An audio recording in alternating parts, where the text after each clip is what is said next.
বাংলাদেশে যতগুলো 125-এর গাড়ি আছে তার মধ্যে আমি মনে করি যে হোন্ডা এসপি 125 অনেক স্মার্ট এবং এর লুকটা অনেক অ্যাগ্রেসিভ, দেখতে খুব ভালো লাগে। কিন্তু এর বিল কোয়ালিটিতে কিছু একটা সমস্যা আছে, কারণ এটা যত্নশীলভাবে অ্যাসেম্বল করা হয় নাই, কারণ এর অ্যাসেম্বল করেছে বাংলাদেশ, আর বাংলাদেশের কাজ এইরকমই।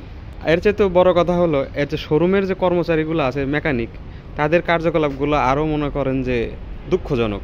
কী জন্য দুঃখজনক সেটা আজকে দেখাই। এই দেখেন, এই যে পাদানিটা কিন্তু খুব সুন্দর।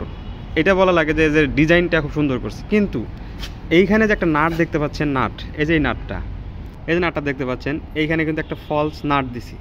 এই ফলস নাটটা আগে ছিল না, তো না থাকার কারণে এটা যখন টাইট দেওয়া হতো তখন এই নাটের যে বাড়তি অংশ সেটা এইদিকে এক্সটেন্ড হয়ে থাকতো।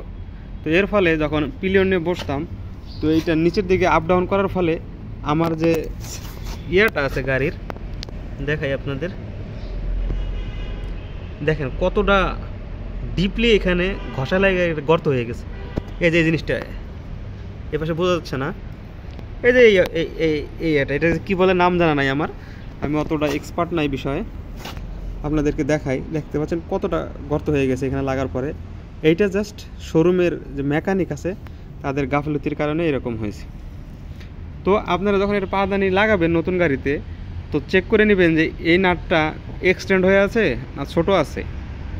তো যদি এক্সটেন্ড হয়ে থাকে এরকম একটা ফলস নাট লাগিয়ে তারপরে পিলিয়ন তুলবেন, নইলে কিন্তু আপনাদের ওই যে এরকম অনেক বড় ক্ষতির সম্মুখীন হয়ে যাবেন, যেটা গাড়ির জন্য অনেক হার্মফুল, লং টাইম চালাতে পারবেন না গাড়ি।